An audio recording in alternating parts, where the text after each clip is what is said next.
Hi, I'm indie fantasy author Melinda Kucsera, and in this episode of Fantasy Lore and More, we have Charlotte Langtree, and she's joining me to talk about her book, Fractured, Tales of Flame and Fury. I've already got questions, so get on here, Charlotte. Hi. Tell us about Fractured, Tales of Flame and Fury, and why did you decide to go with Fractured, and then Tales of Flame and Fury? Is Flame and Fury... Flame and Fury. That's a tongue twister. It is a bit. It just shouted at me in a way. So titles are my bane. I always struggle with them. So I spent same. I spent ages toying with different ideas of what worked. And I knew that I needed the word fractured in there because it's very key to sort of themes running through the book. And yeah, that's the one that stood out. It fits. It really does suit the themes going through. It sort of does what it says on the tin. I like that. It does what it says on the tin. So Fractured is not the name of the series, because I know with some fantasy, and I'm guilty of this as well, we go, oh, the series is X. Let's do X : title of book. Of course, yeah. No, it's currently not a series. So I have left certain parts open, and I have intentions of returning to some of the worlds within it, but at the moment it's standalone. Oh, that's cool. We haven't had too many standalones on here. All right. So do you want to tell us about what Fractured, Tales of Flame and Fury? It's not going to catch me. It's not going to twist my tongue every time. What that's about? In a little more, detail. I can do that. Awesome. I'll start by reading the blurb, and then it gives you a sort of idea of everything. Show the beautiful cover. Darkness shadows all worlds. Gods war, queens fall, and trust is broken. A frightened mother beseeches an uncaring god. Rebel sisters dance on the wind, and doors open to long-forgotten realms. In the depths of the ocean, an ancient dragon stirs. When all hope is lost, who will rise? Who will resist? And who will rain ruin on a fractured land? Lose yourself in 8 tales of courage and chaos, powerful magic, and the women who hold their worlds together. Oh, wow. That's so these 8 tales, are they is the story interwoven between them, or we have like each one is like a window into that particular part of the story or world? They do stand alone, but there are threads woven through. And I won't go into too much detail on that because there might be massive spoilers. But yes, there are definitely overarching themes and things to pick out. Maybe even the kind of things that you might not notice at first, and then if you read it again, you'd be like, oh. Oh, I like that. I like when there's things that, that there's like rereading gold. Or I don't know if there's that's what I think of it as, like, that you reread and you're like, oh, I didn't even realize that was there, or that thing happened, or that character showed up, or whatever it was. Yeah. Like, to me, that's it's like what I'm hoping people gold. will find in it. That's cool. So you said we might do more than one excerpt, which is I'm kind of excited about. As I've said many times on here, I'm a really big audiobook fan, and I love hearing authors read their work. So shall we get to the first excerpt? Yeah. So I've chosen the first one from the third story in the book, which is predominantly about a queen named Lilise. And where I start the excerpt, Lilise has just arrived at a battlefield with the traitor Boreas in tow, and she is about to face the god of the underworld.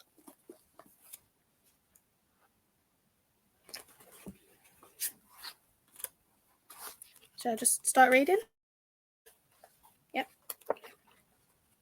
Still gripping the sobbing man's arm, Lilise scanned the battlefield to get her bearings.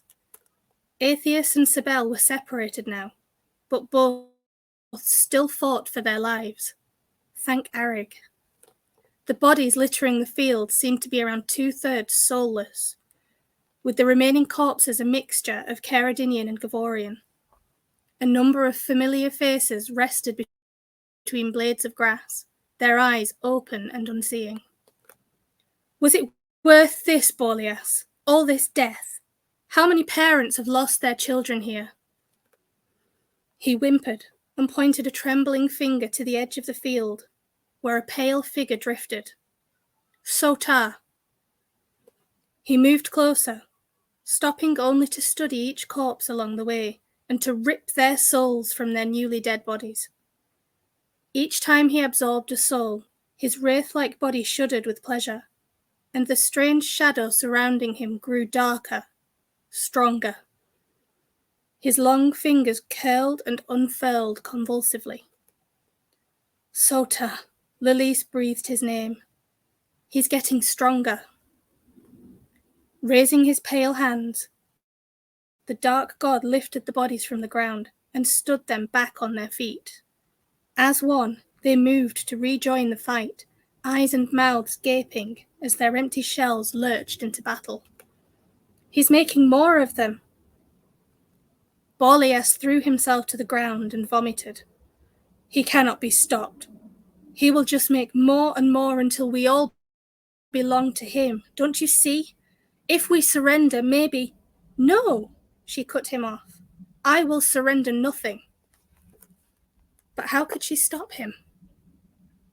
She pulled Boreas back to his feet, rolling her eyes as he recoiled from the glowing sheen of her skin.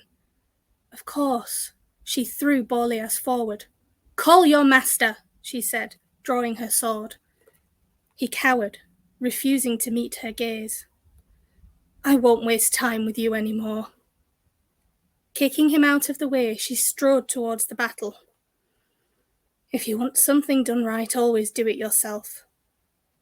Sota! The god paused, sniffed the air, spun on his heels with a wide, thin-lipped grin. In the blink of an eye, he moved 3 feet closer, gliding across the blood-soaked ground. Call them off, Sota. He spoke with slow deliberation, and an oozing cold swept the field. You are not supposed to be in this world. Lilise shrugged, despite the ice creeping down her spine. You killed the ferryman, Sota. Didn't leave me with many places to go. His eyes lit up.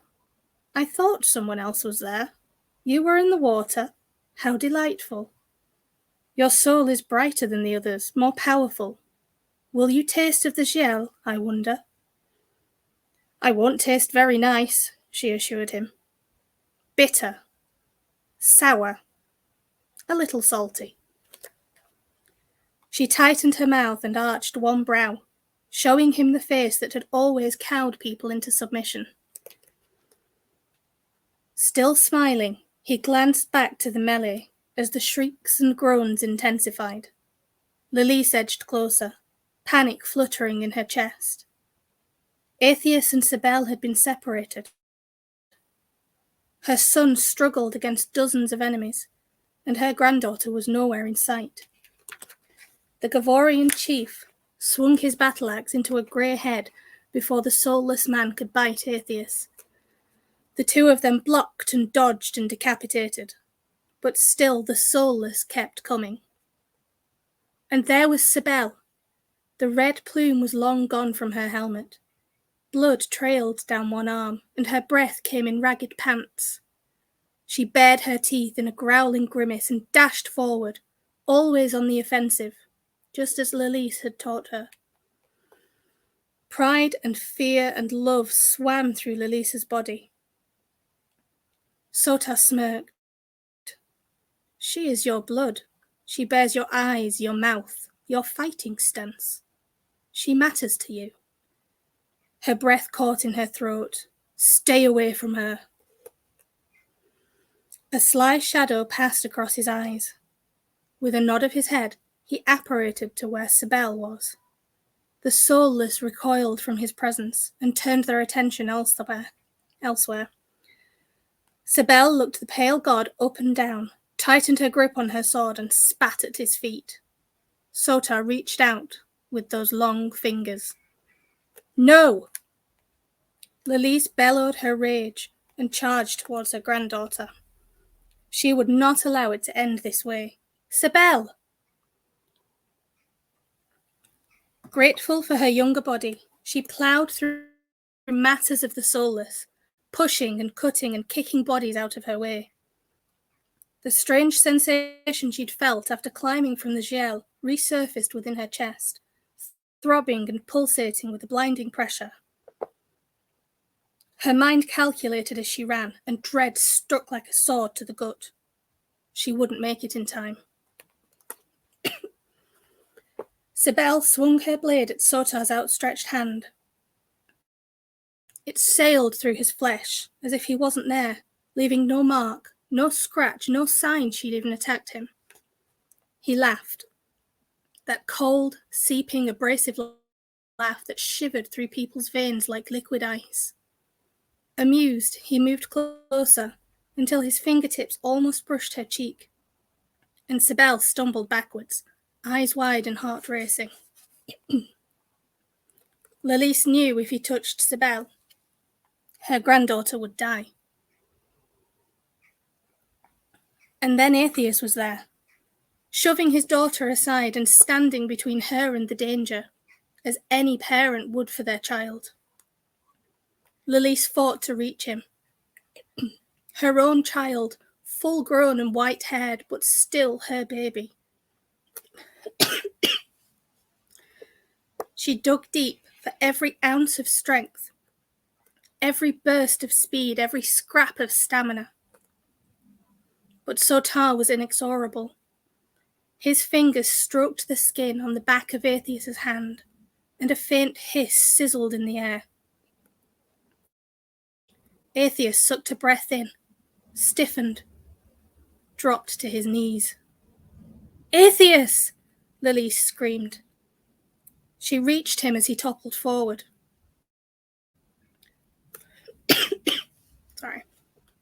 She caught his body and lowered him gently to the ground, turning him so she could see his vacant eyes. Pain hit so hard, so fast she couldn't breathe. Silent tears streamed down her cheeks as she stroked his hair, his face, his arm, and got no response.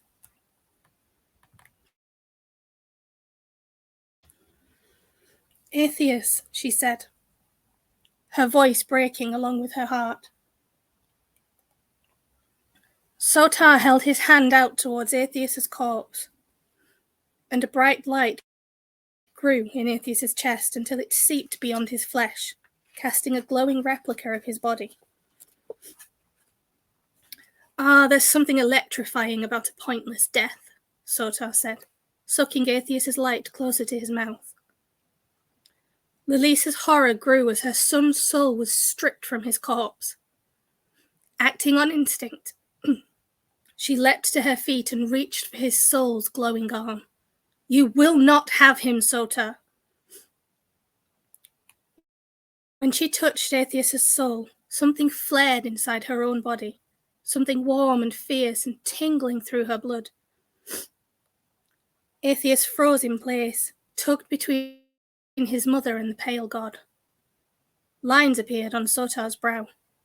How is it possible? How is what possible? Lilise held up a hand to warn Cybele to stay back, far away from Sota's deathly reach. "I am calling his soul. You cannot stop it. Yet you are." She gritted her teeth. "He is my son, and you will not have him." With a roar, she yanked Atheus away and dived in front of him, pressing the tip of her sword against Sota's chest. Her son's soul wavered before returning to hover above his body. "Go home, Sota. Go back to Corellis and leave us in peace." Shadows passed over his eyes. "I have spent enough years hiding in that barren place. No more. I will take what my brother has kept from me. No mortal can stop me. Lelise tightened her grip on the hilt. I will stop you. I made a promise to protect my people, to serve them my whole life. You should have killed me in the river. You'll regret that before I'm through. She flicked her wrist and grazed his arm with the edge of her blade. A thick golden ichor oozed tiny droplets from the wound. Sotar flinched, ran his finger along the cut and stared at the small amount of blood he gathered. He clenched his fist and pinned Lelise with his gaze.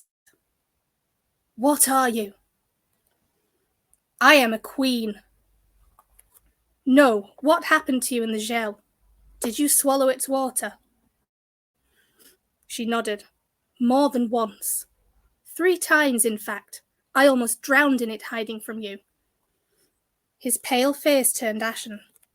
3 times. It cannot be. No, I will destroy you. I will take the soul of everyone you love.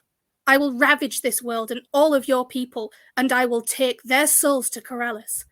Elubret will never be seen again. Pain surged inside Lelise until she felt nothing else. She could contain it no longer. She had to move or die. She had no more words, no more tears, only a sword to speak her grief and her anguish.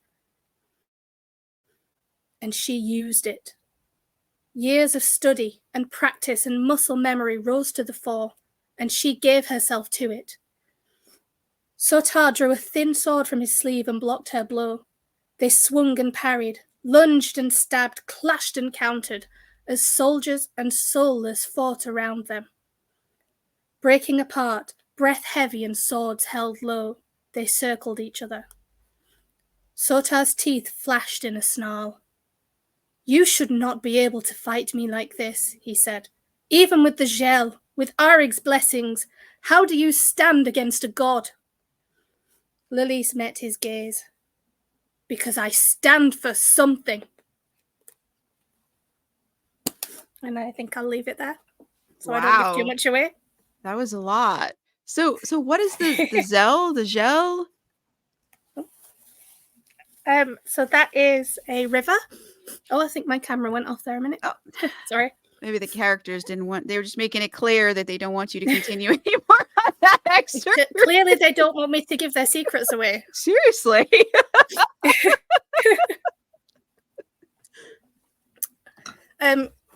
Yeah, so the gel is a river. It's the river to the underworld. That's what I thought. That's what I was getting from this. I just want to like double check that it wasn't another kind of magical river. And why was she in the gel? Was that covered in the previous chapter that before the excerpt, or you find out in the story? It does explain it at the start of the story. And I don't think it's given too much away to sort of explain, because it says it's the first thing I say in the story, but she's dead. Okay. So. That was like my assumption, but I was like, let me like double check that I'm right about that. So she's dead, but she was able to come back because there was no like fairy, because there was no ferryman like Sharon, like your version of Sharon, to take her to the underworld. Exactly. That's what I was getting, but I was like, let me just check my assumption. Well, you were spot on. No, it's cool. That was a really cool story. That's just part of it. That's not the whole thing. So because she was in the river gel, which is the river to the underworld, and there was no ferryman to take her to the other side, and she came back and she swallowed some water. So that gave her some powers. Yes, it allowed her to come back, because there is something. Well, that god of the underworld who has basically escaped in a way from the confines of his role. Did he take the ferry? Is that why the ferryman wasn't there? He got the ferryman to take him out of there. He broke it. So yeah, he's causing lots of problems, and Lelise, for better or worse for her, I guess, is the only one who can do anything about it. Yeah, because she swallowed some of the river gel. So that I guess gives Yes. her, is it going to give her any sort of like abilities or anything other than being able to come back? Nothing sort of extraordinary. She's not going to suddenly turn into a superhero sort of thing. But a lot of what's cool about her character is the strength of character. So a lot of what she achieves isn't necessarily down to magic or powers given to her. It's achieved through her own strength of will, like her unfailing loyalty to her family, her sense of duty to her people. It's just she's a strong woman who has a strong sense of right and wrong, and that takes her a long way. I mean, sometimes that's all you need. Yeah, And this is just one of 8 stories. So she's not in any of the it other is. Yeah, stories. no. Or So okay. this one is the focus on her. But Wha- each story has a different focus. So it focuses on different characters. There's different themes that it's looking at. Obviously, different things are happening. But yeah, there's I suppose the overarching themes going through is that it's really an exploration. Like the whole book read together is an exploration of the strength of women in all their different guises and shapes and sizes and roles and everything else. From extraordinary to ordinary women, it really explores that sort of power that they have in who they are and in the strength of their love that kind of holds everybody's worlds together. Oh wow. So we've got a queen as the protagonist for this one. So can you tell us a little bit about the Yes, women who are leading ladies in the other 7 stories? of course. So the first story is called Drummer Girl, and the heroine is named Azraelin. And she is a young, That's such a pretty name. naive I'm drummer. sorry. That's just such a pretty Thank name. I you. have to comment. Go on. I'm sorry. I like it. No, it's fine. Yeah, she really just wants adventure. So she's kind of from a small town, wants to see the world. Like she's not really looking for danger, but she wants adventure. So she joined the army, which is unusual for a woman in this time and place of that world. And she's become a drummer girl. So she's not really got a fighting role in the army. She plays the drums for marching along and things like that. And she's kind of excited because they've been sent on this mission overseas, so she's getting to see this different land. But she's not really ready for anything more than that. So when trouble hits, she's not very confident in herself. She's very scared. And a big theme of that tale is about her finding her courage, even through the fear. So I like Azraelin. I've got a soft spot for her because I think in many ways we're all her. You know, we all want a bit of adventure, but we don't want to be scared. We're maybe scared that we're not up to it, that we can't face it, and then hopefully find out that we can. Oh wow. So who's the protagonist in story 2? So story 2 is called The Falar Path, and there are a couple of different protagonists in that one. So just thinking how to explain without giving spoilers away. Yeah, that's always tricky. But so who's Yeah. our leading ladies in there? So their names are Alithis and Seatha.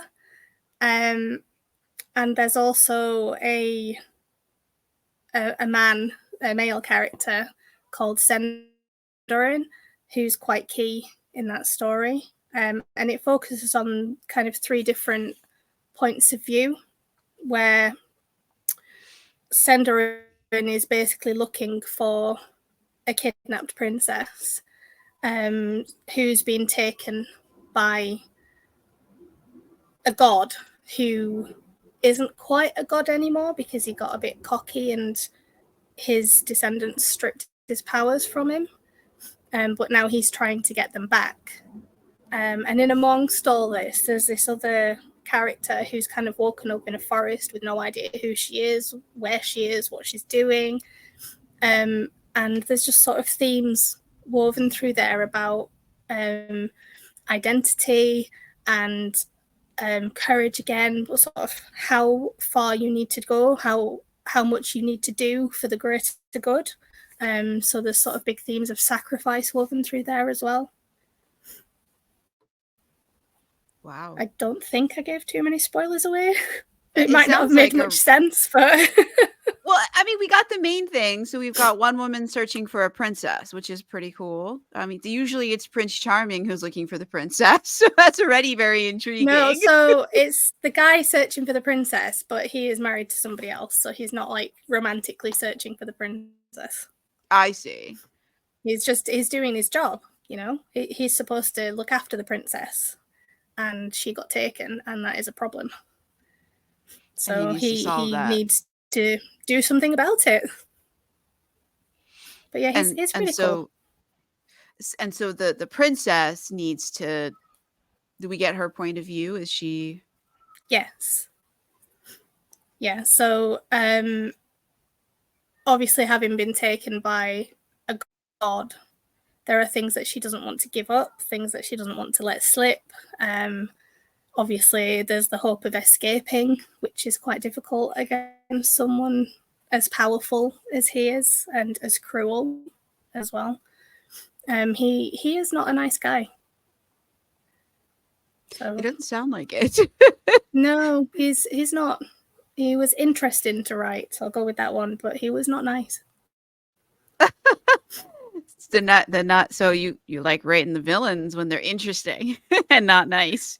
Yeah, I mean, they are key. They do kind of matter a lot in the stories. I think if your villain's boring, it's not great. Like they need to be interesting people with real motivations, and so I always try to focus on that, like why they are doing what they're doing. And I mean, I mean, you do need villains. They do drive the story. Although sometimes it's fun to have like the characters just getting in each other's way. They're conflicting, no true villain, just different characters having different goals and, conflicts from that. Sometimes I do have one story. Definitely. I've got one story later in the book with no villain. It wasn't necessary to that story to drive it forward, so I think that's the penultimate one. Okay. All right. So we've heard about now 3 of the stories, the protagonists. So who is the protagonist of the next? So lots to keep track of. Yeah. Let's keep track it. So the third story is Once a Queen, which is Lilise, who I read about. So the fourth one was the princess. No, sorry, that was the second one. The second one was story. The fourth story get it is called straight. Changeling Sword. Eventually, I'm hoping I can remember to get it straight. So in the Changeling Sword, that story is kind of heavily based on the sort of mythology around changelings. And I kind of wanted to shake that up a little bit. So we start with Maeve, who's our heroine in this one, and she's strong in her own way. She's had to be strong because she's married to a very abusive man. And her life changes drastically when a changeling takes his place. Oh. So it's a real exploration of how she knows what's different, how she can find herself again, sort of away from that abusive relationship, and find her strength, not from a man, but in her own way, because various things happen that sort of take that away as well, and she has to go on her own little journey to get what she wants, basically, to save her family, and find her own strength. So is she going to like that one. Tell anybody? Is she going to tell anybody about the changeling or do anything about the changeling situation since it made things better for her? Well, I mean, she's quite happy that he's gone, to be honest. So she don't want to rock that boat. So that's definitely got to be some like conflict within, like, I should do something about this, but it's better Yeah. for me that the changeling sticks I think, around. yeah, I think she's quite good at and making letting sure that the go. changeling does She's stick like, I don't, around. yeah, yeah, You know, she doesn't that's want the the tricky abusive part. guy back. Yeah. Yeah, and she chooses not to feel guilty about it because she's quite pragmatic in her thought process of just like, well, he wasn't very nice. Why would I want him back? You know, it's Does the much better now he's changeling gone. know she figured it out? Yes. She's also quite open. She's not really a secretive kind of person. She tells it how she sees it. I That's like her so cool. attitude, really, like, and the fact that she's stayed so strong throughout everything she's been through. And I think that's one of the things I really, really wanted to explore in the whole book. That, you know, these women, they don't have to be extraordinary to do great things, or even to do small things that matter to somebody. You know, every woman matters and is important to people, and every woman is a type of glue keeping their own world together. And I really, really wanted to showcase that in every story in this book. So I have, you know, I've got my queens and my warriors and things, but then I've also got, you know, this poor woman who's suffered through an abusive relationship. I've got another story that's basically a mother. You know, she doesn't have powers. She can't do, you know, she can't fight. She's no training. She's nothing like that. All she has is her need to keep her child alive. You know, and I think a lot of mothers will know that feeling, that they would do anything for their children. And that's universal, and part of what I love about writing fantasy, that everything can happen, anything can happen, but at the heart of it, there's just this universality of what it is to be human and feel these human emotions, good and bad. That was so eloquent. I may have gone off on a tangent there. No, that was so beautifully put. Thank you. I say similar things in other interviews when talking to people, like generalizing like how amazing fantasy is, but like I think you've put it more eloquently than I ever could. This sounds like an Thank amazing you. book. It was an eloquent tangent. We like eloquent tangents. Yeah. But it was also a very relatable tangent too, which that was cool. Did we hit all the heroines yet, or do we have any more? Not quite. Oh, let's So get to the next. I the don't want to leave heroine, anybody out. of course, they would complain. Because we want that universality, so we got to hit all the ladies. Absolutely. So in story 5, which is titled Quenhild, it is also about Quenhild, who is a pretty awesome character. So she is a tribal warrior in a sort of druidic land, and she's also a fire dancer.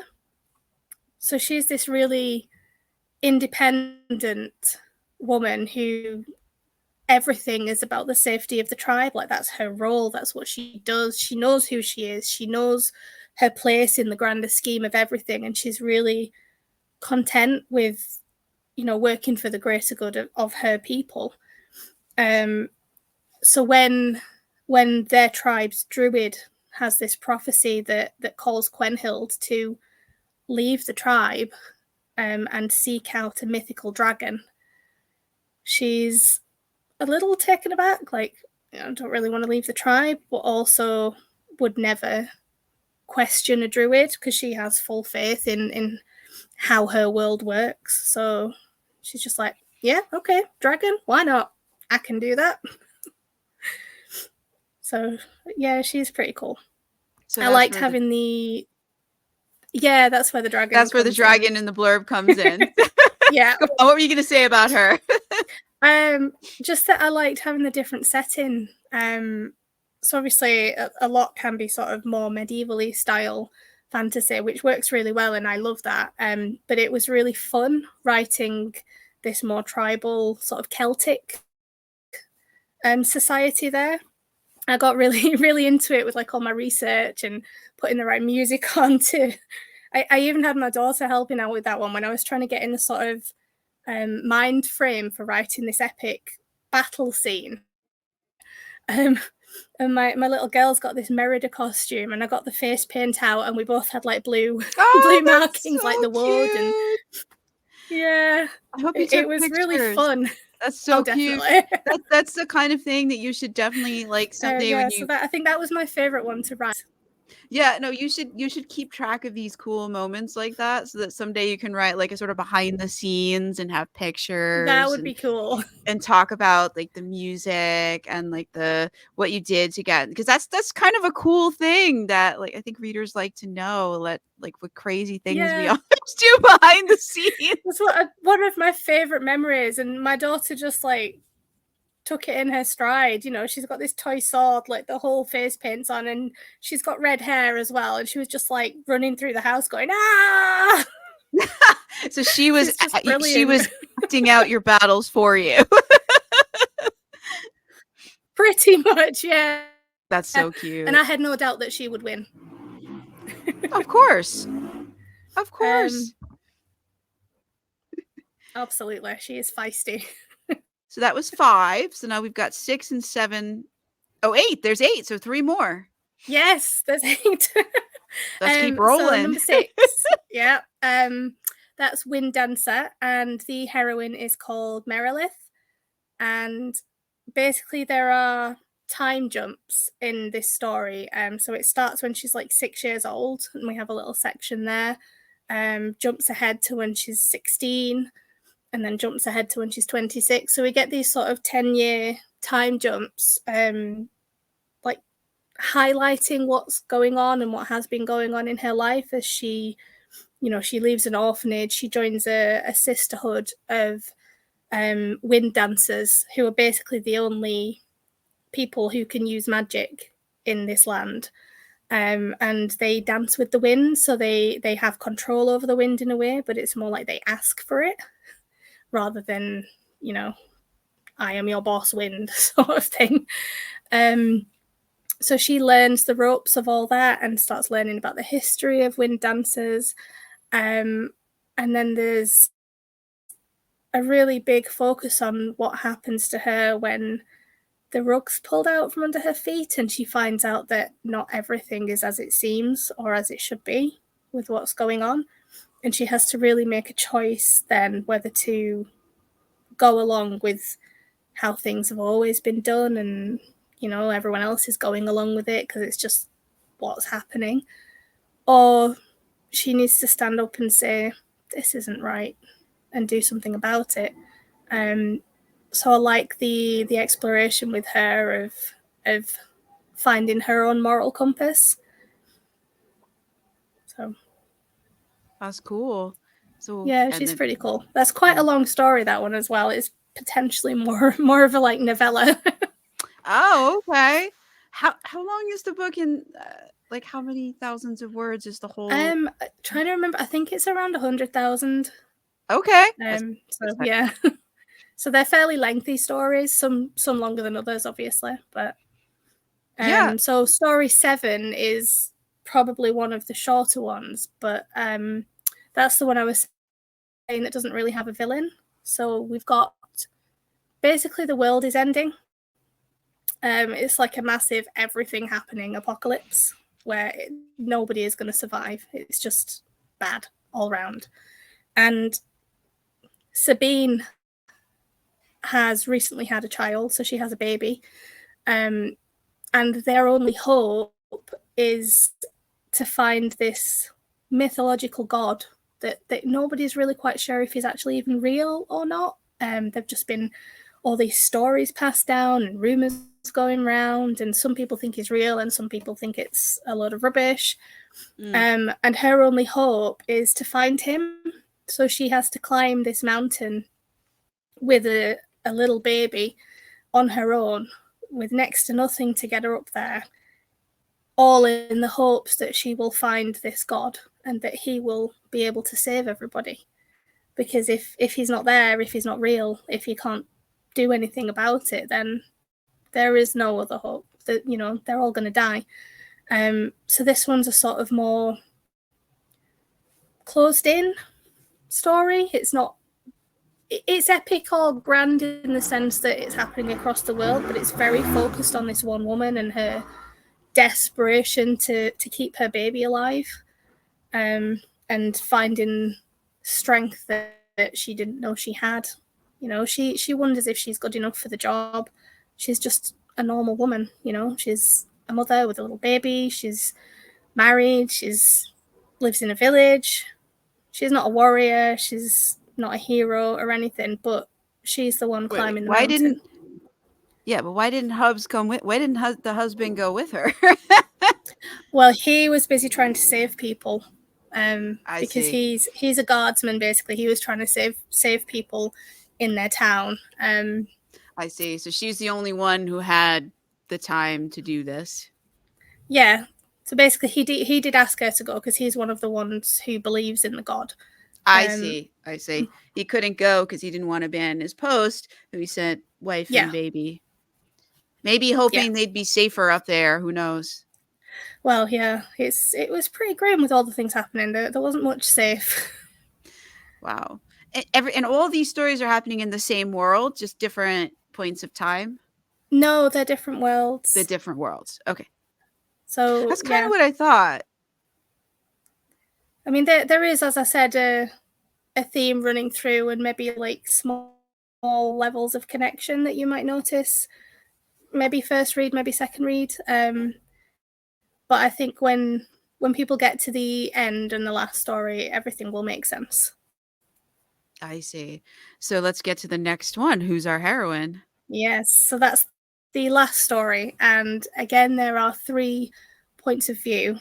With the last story, it's called Him, Her, and Lavender Lila. And the heroine really is Lila, Lavender Lila. And she's an ex-prostitute with a disabled daughter who she will do anything for. You know, everything she does is for her child. So we follow the viewpoints of him, who is this confused guy doing really not very nice things. And then we sort of jump and we're following her, who is looking for him. So it's following her search for this man. And then the third point of view is Lavender Lila, who is seeing all these strange things happening in her town and questioning it. So whereas other people, they're just like, oh, this is happening, whatever, doesn't affect me. She's seeing all the different things going on because she's such an observant person, and also because she cares about group of people who perhaps aren't cared about by the people in charge. So she's spotting these things and trying to do something about it. Yeah, and then eventually the viewpoints collide, and you kind of find out what's going on. So I don't want to give too much away about anything happening in that one, really, because I think it's important to read it with a fresh perspective. No, so you don't know too much going in. Yeah, no, thank you for telling us about all the different heroines. Now, you said that you might do another excerpt for us. Yes, so I've planned one from Quenhild, just the sort of opening scene that I thought might give you a bit of a taste of a story that's quite different to the earlier reading. Yeah, let's do it before it gets too much later, because I love hearing. I've said this a million times. I love hearing authors read their work, so I was not letting you off the hook. That's fine. I had it ready. Go for it. So this is Quenhild. The fire called to her. It flickered and danced, like the naked warriors circling around it, harking to the steady beat of the cymbal drums. Sweat dripped from the dancers' bodies, smudging the intricate blue patterns painted onto their skin. Around them, the drummers joined their voices with the swell of the music, building to a crescendo, a mighty battle to appease the bloodthirst of the war god Isoden. Quenhild picked up the traditional fire chains her mother had given her, made from rare iron by a master smith. They had short wicks attached, and well-oiled balls on the ends. In silence, she dipped the balls in the fire and enjoyed the way her blood stirred as they caught alight. With practiced swings, she spun the chains in increasingly faster circles, crossing her body and painting fire in the air in time to the measured beat. The tribe's children watched her performance with rapt eyes, drawn by the danger, the complexity, and the brightness of the flames. She had been told the men watched for other reasons. Perhaps it was the way her hair matched the blaze of the fire, or the way the wood-blue markings on her pale, naked body accentuated her warrior's figure. Either way, she scorned them. Quenhild had eyes for one man only, and she knew he never watched her dance. Bitterness fueling the flame, she emphasized every movement with aggression, confidence, and a reminder to any who thought her a challenge. Her name was feared across the realm. The drumbeat quickened. Pressure squeezed the air. Something was coming. She watched the fire they danced around, her gaze drawn to the pale blue in its center. Warm mead sat heavy in her stomach and made her head spin, her ears ring. There was something.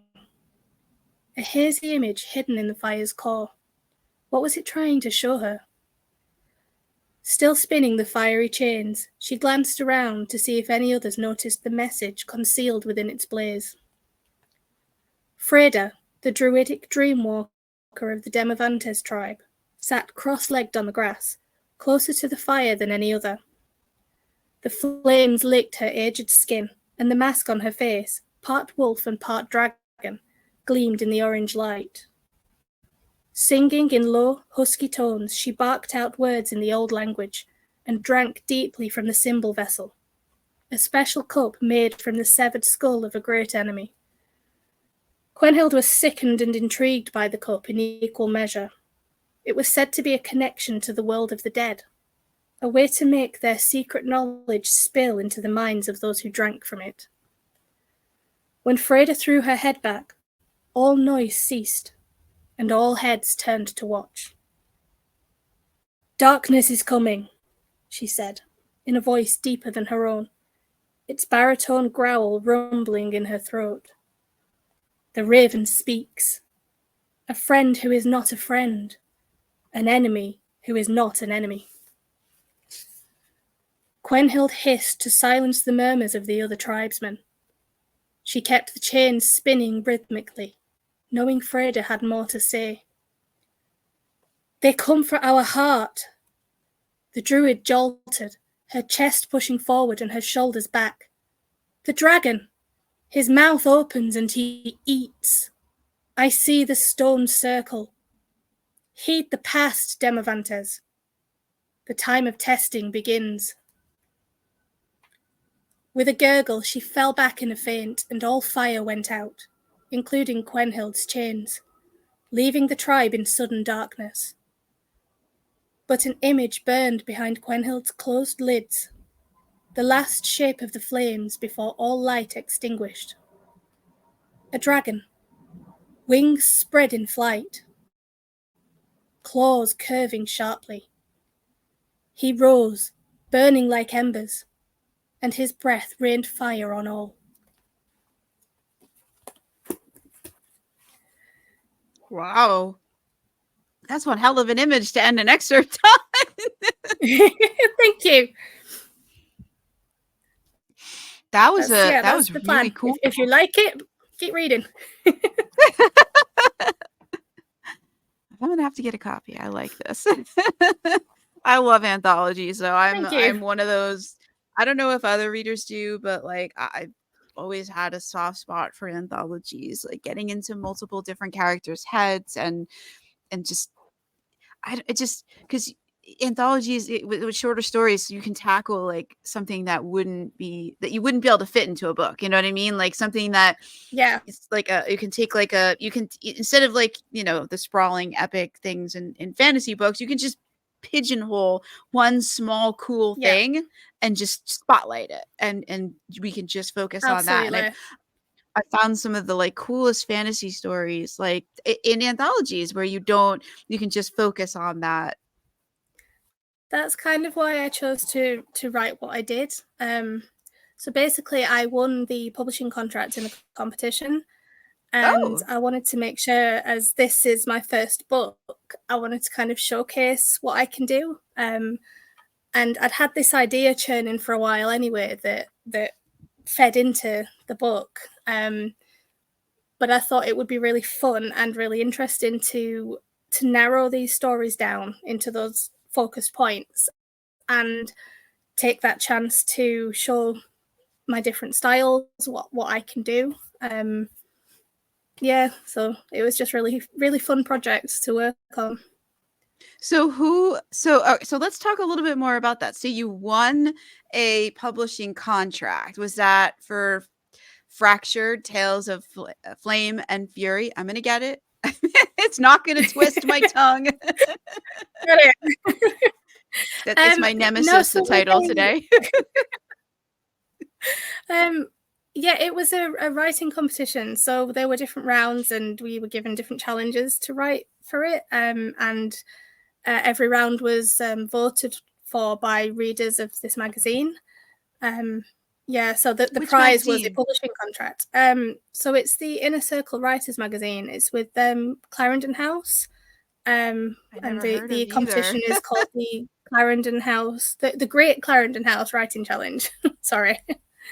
Yeah, it's so it's just a small indie press, but they run a magazine as well, and have a group on Facebook. And when I got back into writing, I kind of needed to boost my confidence.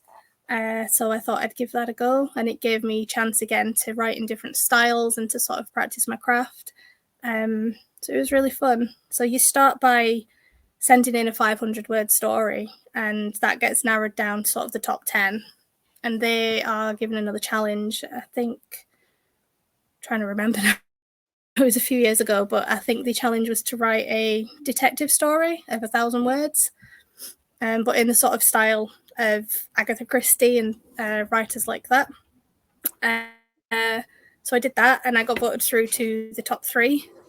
And then the challenge for that was to write 1,500 words in an like a epistolary style, so like letter writing or emails or things like that. And I wrote this fantastical story about it went backwards. So it starts with someone's life and goes backwards through different times of their life, and then you kind of find out that someone's on trial for killing her, and it's kind of a futuristic world where they can charge someone for the life that was taken from someone that they can see, if that makes any sense. That's pretty And cool. yeah, I really enjoyed writing it actually, and yeah, people voted for me to win, so that was really amazing. So are all those stories that you did in the course of this competition published somewhere? So they're published in that Inner Circle Writers magazine by Clarendon House, because they publish all the entries in the magazine, and then readers would vote. Oh, that's so So then I cool. took a year or so, I think, after to write this, because I hadn't started writing it. I didn't really expect I was going to win, but I had this idea that I knew I wanted to go with. So I really sort of focused in on that then and tried to make it the absolute best that I could. Oh, wow. So they published it last Yes. year? This year?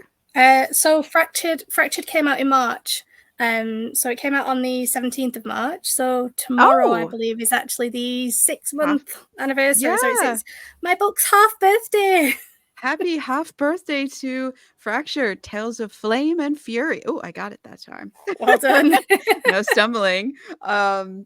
I love the alliteration though, even though it takes my tongue on a journey. I like it. So what are you Thank writing you. now? Like, you said that this world you could do a sequel in. So what are you writing now? And are you going to be publishing it through that publisher, or are you going to be self-publishing it?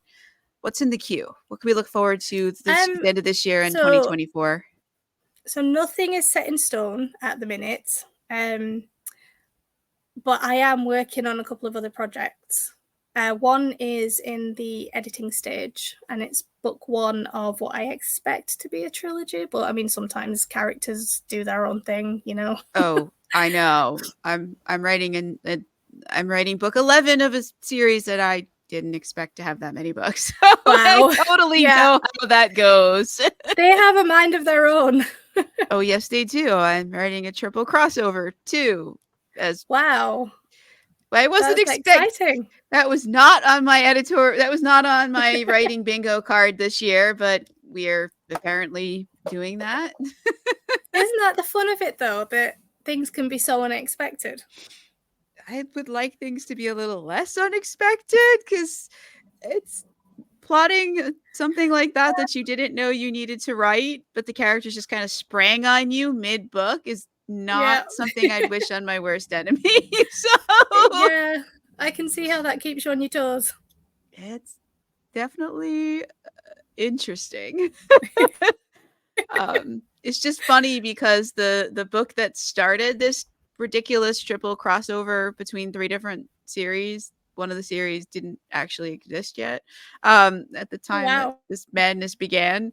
Um, is actually a series around a young mother who is escaping an abusive situation, and Oh, then wow. her infant daughter gets kidnapped because they need kids for a spell, and she's trying to track her down. But at the beginning, he doesn't have any magic. She finds magic along the way, and I'm Oh, I trying like to get that. her to save her freaking daughter. It has been too many books that she is on the search.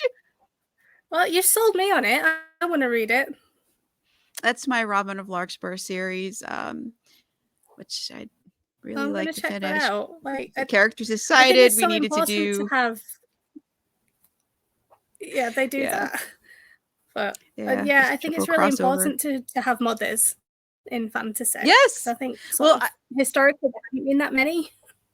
no, I agree because like my main series that started everything that I started publishing in 2016 centered around a single father trying to raise his son, but he's also a mage in a world where magic is illegal. But that doesn't stop the monsters and magical threats from showing up and attacking the Of city. And he's course. trying to save his son, help them out, not get in trouble with the law and get killed. And like that ended up being popular, I guess, because you don't see parents as heroes, and Yeah. he's his father. He can't leave his son, so the little boy is always trying to help him. He's trying to protect him, and there ends up being a lot of fun back and forth with them. um that's my Cursebreaker series, which surprises nobody. Yeah, so then I wanted to do a story to honor my mother and like just like the strong women that in my life, so Yep. I started the Robin of Larkspur series, and that just went way off the rails. These things happen. The characters do their Yeah, own thing. especially when you have a lot of strong-willed women in a book, like, oh my lord. Yes.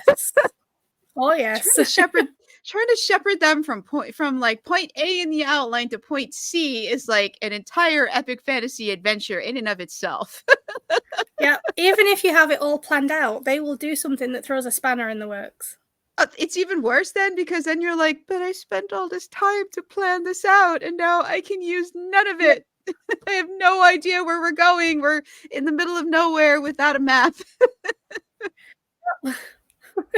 And the worst is when you like promise at the end of like the previous book that we're going to do this specific thing, and then they just completely decide we are not doing that specific thing in this book, and you're like, but the readers.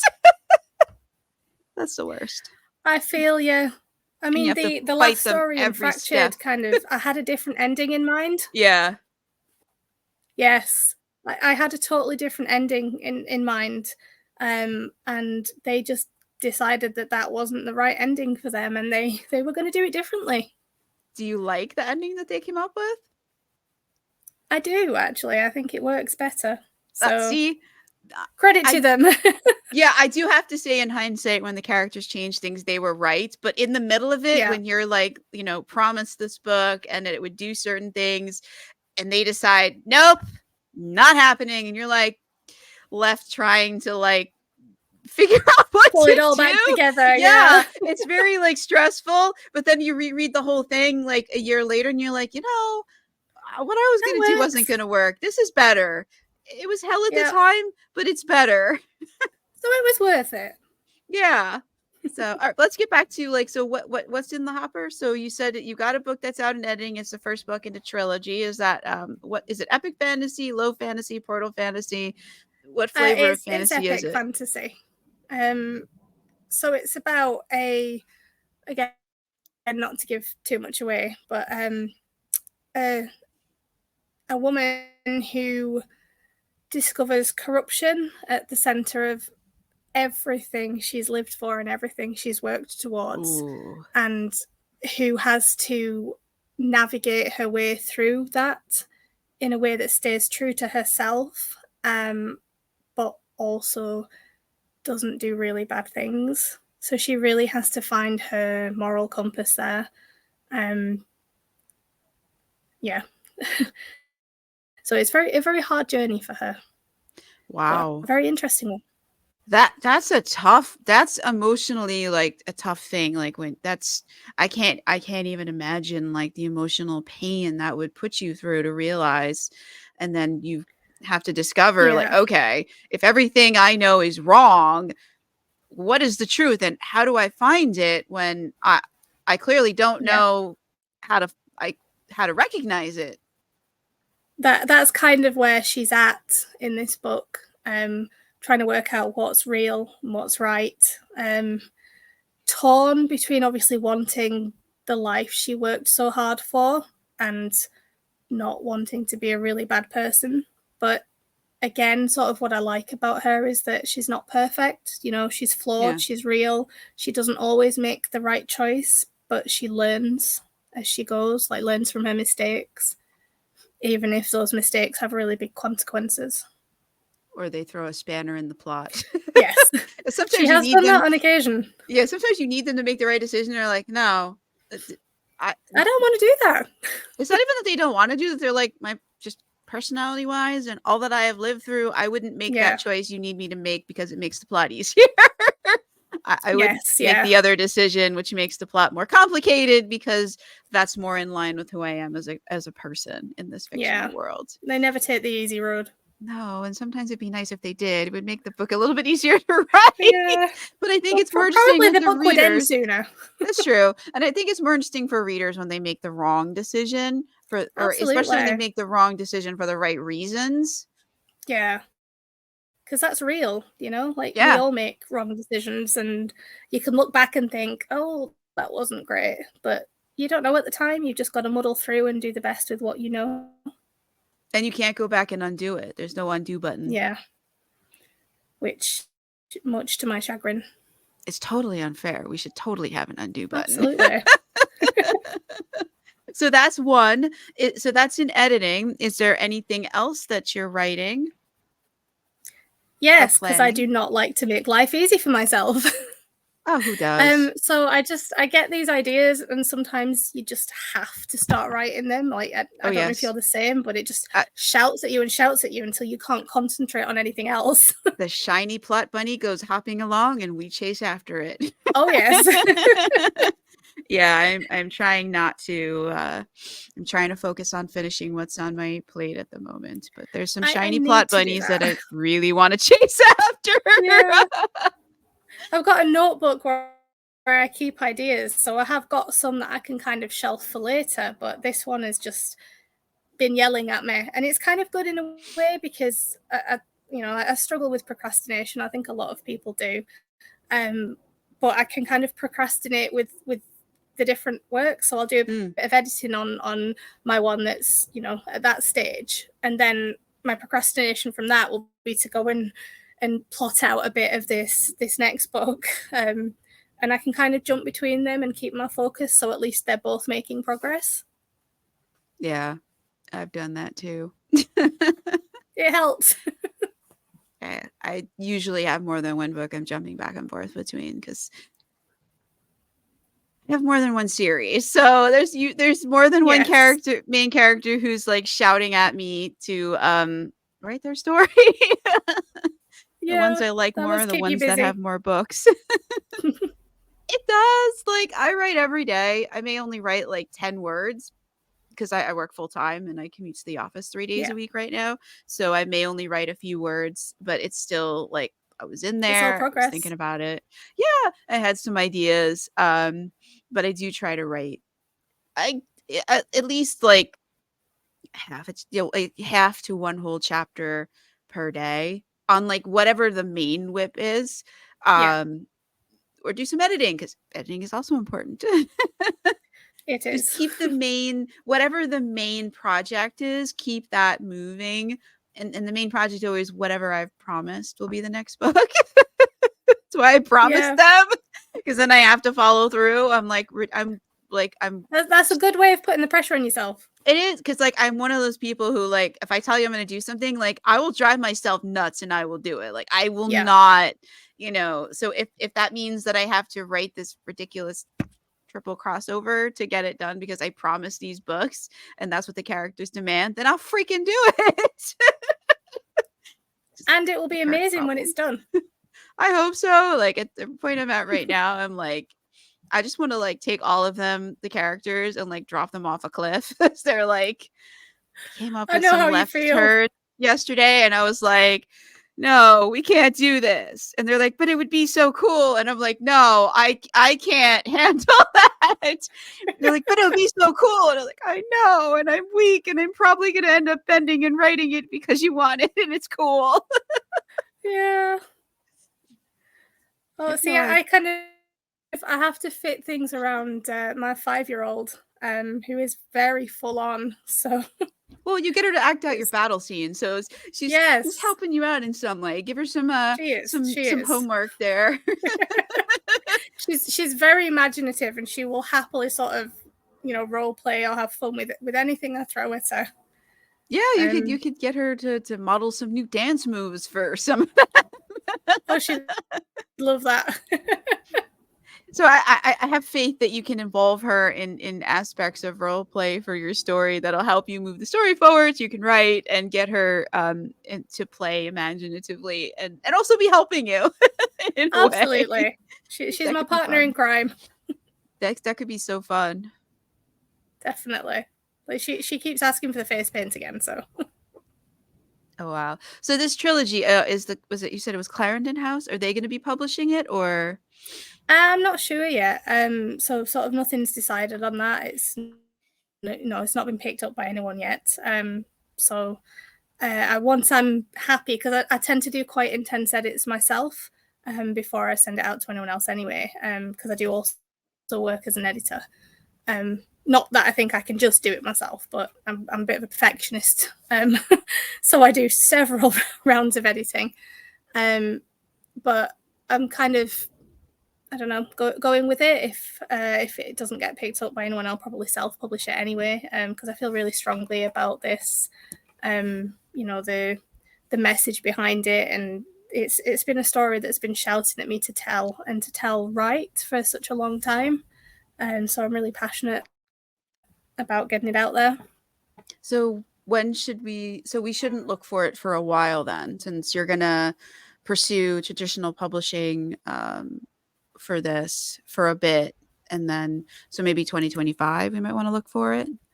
Yeah, I'm thinking so. I mean, I do plan to bring something out next year, but I think that will be a bit of a surprise as to what it is in particular.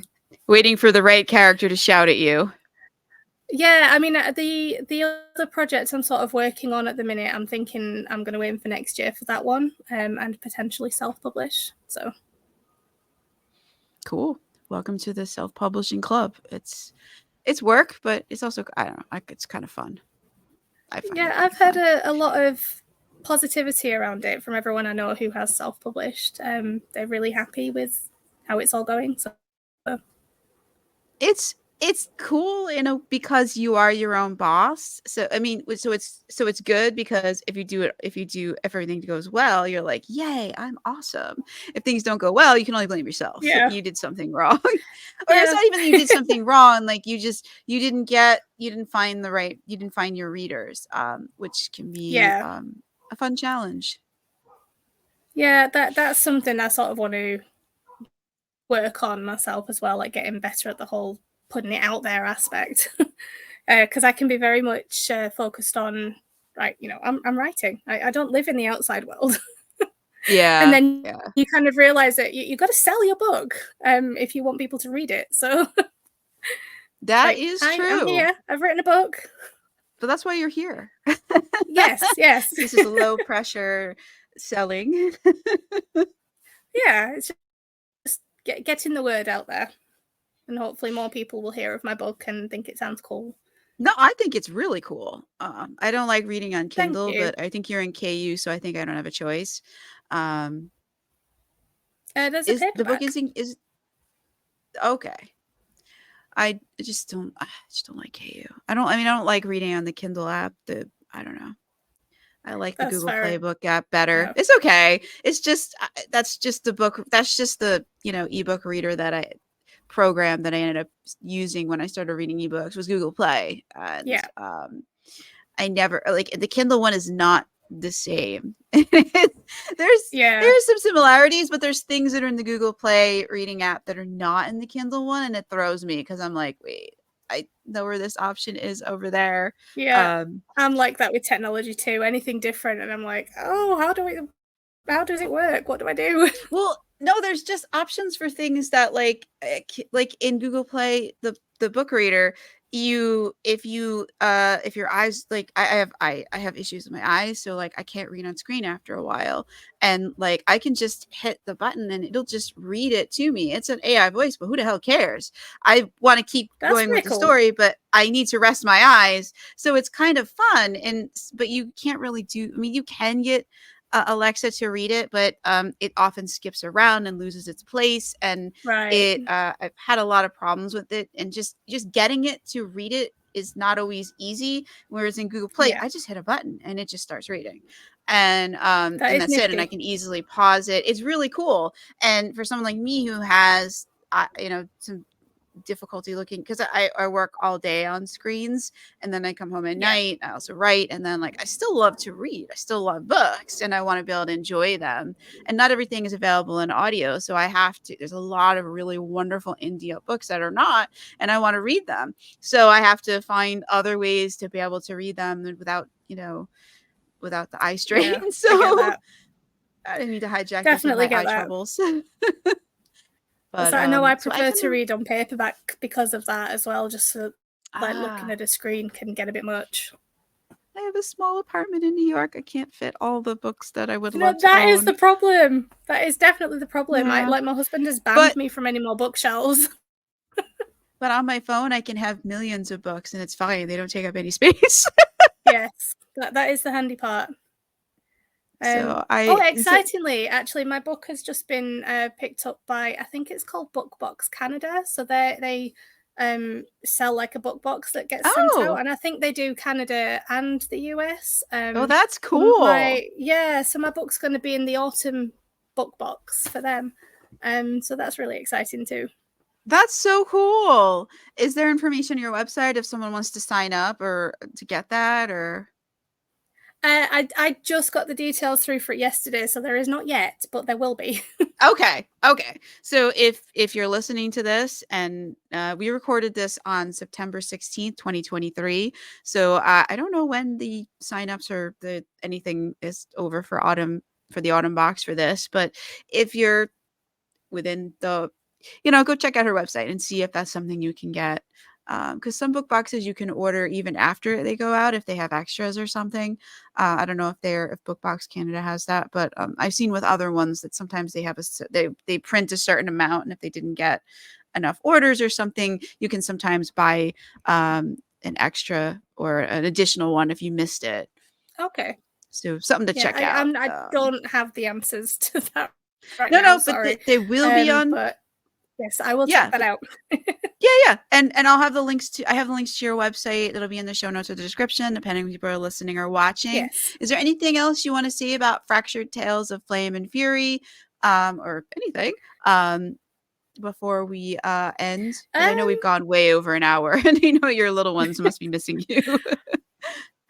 Oh, she's having a daddy day, so. Oh, okay.